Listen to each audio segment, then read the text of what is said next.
Greetings, fellow wanderers. Jacob Wile here, And Tiki, too. and welcome to Wandering Over Yonder, the vlog series where I take Tiki on a voyage through Craig McCracken's madcap series, Wander Over Yonder. Having been through this series before, it is my job to show him the ins and outs of this series. And this time around, we have the ball. Yes, that's right. We're back. We're back on track with Wandering Over Yonder, our Wander Over Yonder vlog series. Thank you, Jacob, for typing out that new intro for us. I really like it. No problem, Tiki. So, Jacob, this episode topped everything. Yeah, like on a post-apocalyptic kind of scale. Are you surprised? Are you honestly surprised that this is my favorite episode so far? I'm honestly not. I mean, it's probably one of the funniest ones so far. Yeah, this was like, okay. Like, now that we've been introduced to the characters and the general setup and the dynamic between Hater and Peebers and everything like that, it's time to just have some fun with this. And this episode is just a lot of fun. It doesn't take itself seriously, but well, I think it kind of does, and that's just what makes it kind of fun. Makes it so funny.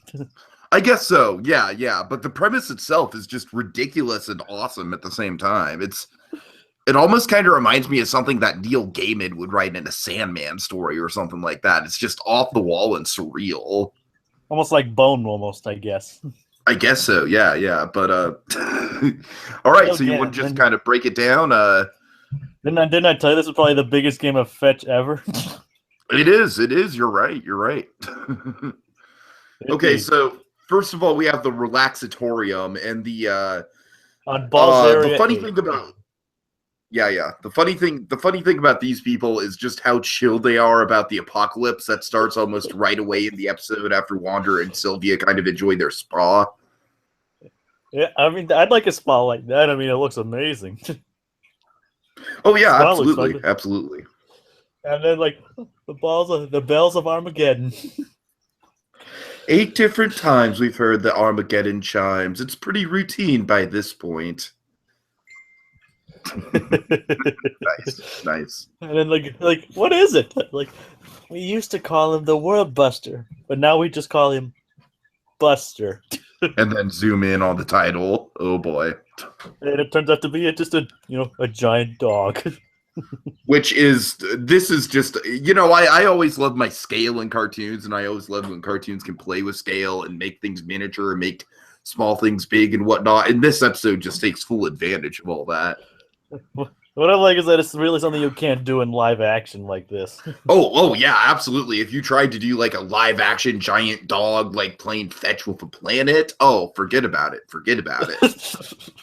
Yeah, I mean, the show just works with that, and it just does. No, I totally hear you. This show takes full advantage of the fact that it's like in the cartoon medium. Yeah, it knows it's animated. It just rolls with it. I mean, that's just that's the amazing thing.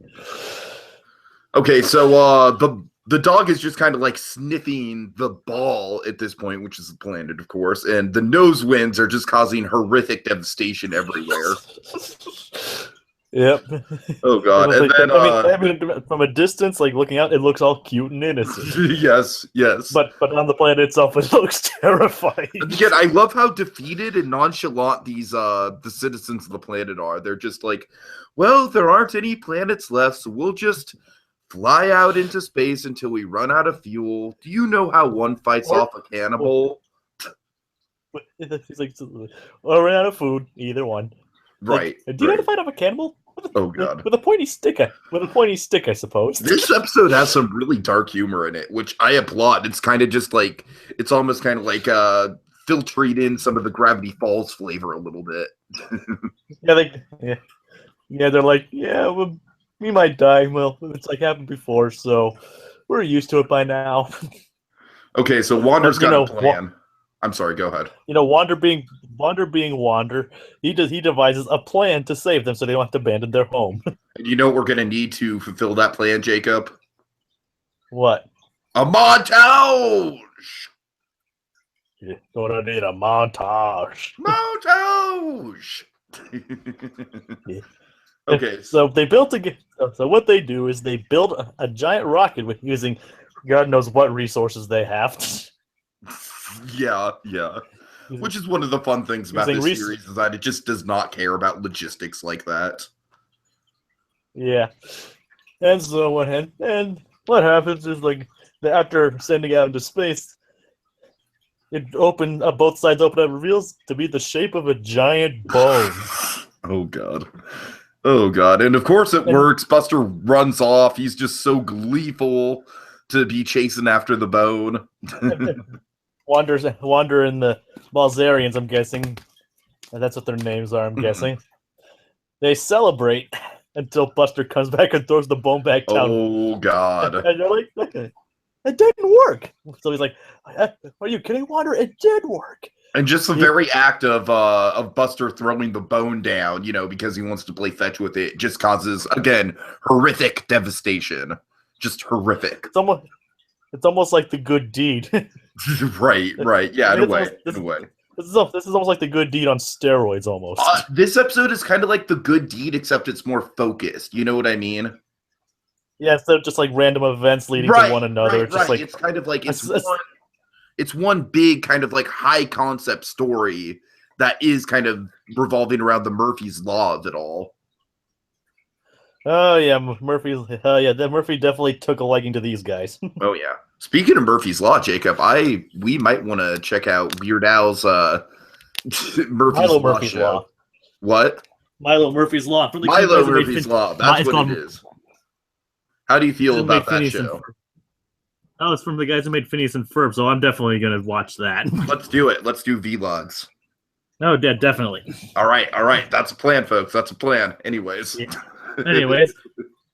Anyways, after so what does Buster do? He brings the bone back. God.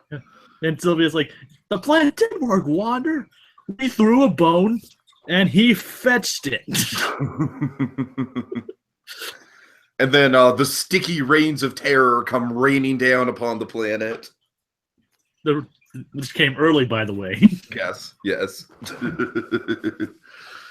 And then Wander, he's got one more plan. One more big plan.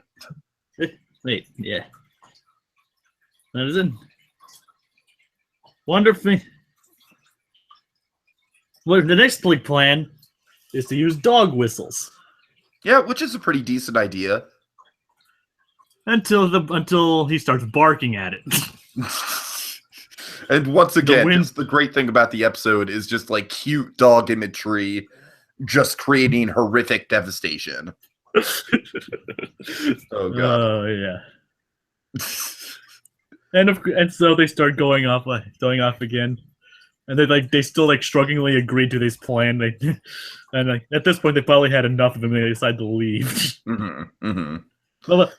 But Wander comes up with one more idea. Just one more, guys. It's definitely gonna work. Just one more plan. And this time it's throw the garbage, find all the garbage you can, and throw it at the dog's tongue.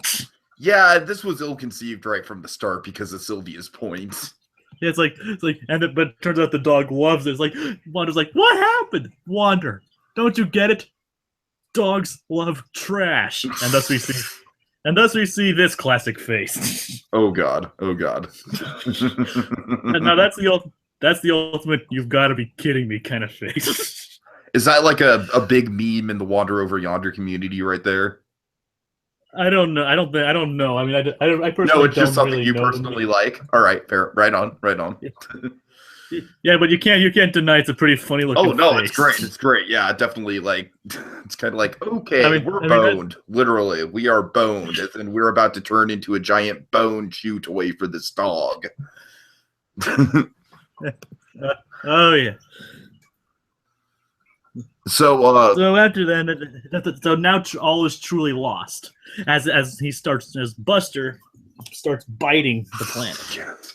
Once again, it's just a dog biting into a chew ball, but it's the most adorable thing ever. But it's actually the full-on cataclysmic destruction of a planet. Yeah. So they eventually leave, and there's like sometimes Wander is like obviously defeated as like he wasn't able to successfully save their planet. And Jacob, correct me if I'm wrong, this is basically the first time that Wander has failed at something he was trying to do, right? Yeah, but he doesn't accept that failure. No.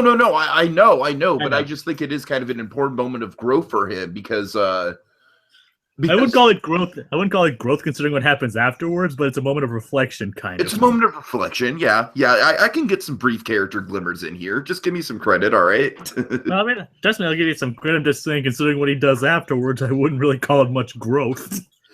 Well, okay, fair enough. Let's talk about the end. So Wander has a realization. He's not going to give up just yet. He turns the ship around. And what happens is he goes nuts. He picks up the captain and throws him out of the room. I mean, like, he's crazy when he starts throwing people. Right, yeah. I mean, who cares about their... I mean, like, he's all about helping people, throw somebody out of the room. Like, it's like, I'm going to help you whether you like it or not. Oh, God. So, that's pretty much how because like he's taking Sylvia's point to heart, saying like they have to flee. So what they're doing is like so instead of what he takes that as they have to go back to Buster. Everybody thinks he's basically kamikazing them. And so they crash, and they need to live somewhere with trees, fresh air, and somewhere where you can put up really quaint spas. And come to find out, Buster and the fur on his back might just provide all that, at least in the short term, Jacob. I think that's one thing to remember, at least in the short term. Yeah. Because one thing with fleas, because like you said, Wander wants to turn him into, because you said fleas. Get it? FLEA, because the bug? And notice, so he's like, if you have to explain the joke. And then one thing about fleas, though, Jacob, fleas are very itchy, and that dog is going to be scratching that back a lot. And yeah. Well, who knows? They are very small compared to him. Who knows? Yeah, I don't know. Wander might have just doomed an entire nation of people. Well, it's a temporary solution, and they really didn't have anywhere else to go. Okay, folks. Because remember, the basic idea of this is like, I'm going to help you whether you want it or not. Right. They'd probably have just been better off, finding another planet. But who knows? Maybe according to Craig, everybody's still fine. Craig McCracken, everyone's still fine. Well, that's good as long as Craig says they're okay. Yeah, Okay. The guy who basically has the authority to say that, they're fine. Like in this show, I could totally just picture Craig McCracken himself just coming in to the frame and being like, Wander, I'm controlling you. I'm controlling everything you do, buddy. You know that, right? I could probably see that. Right, okay. Anyways, Jacob, fantastic episode. Really, really love the sense of scale. Really love the, one of my favorite bits of comedy is when you have, like, massive devastation contrasted against cuteness. And this just served that up in spades. So it is probably my favorite episode of Wander Over Yonder so far. Man, you're getting a lot of new favorites, aren't you? Yeah, well, I guess that just goes to show that the series is just getting better and better as it goes along. Well, for the first season, yes. We'll have to see how the second season goes for you there. All right. So anyways, Jacob, do you have any... What? Any final thoughts? This is one of those, gag-heavy episodes, not really a plot-heavy one, but it definitely worked for the series' favor. I mean, all-around fun episode that is all-around fun, plays the scale in a very smart way. Yeah, can't wait to keep going with this, folks. We still got a couple more weeks before Star comes back, so we're hoping to crack out as many of these as we can. Jacob, it's fun kind of going through season one. It's like we got a goal in mind. We got a mountain, and we're slowly climbing it. The climb. Yep. All right, Jacob. So I guess without further ado, just thanks for watching, folks, and later haters.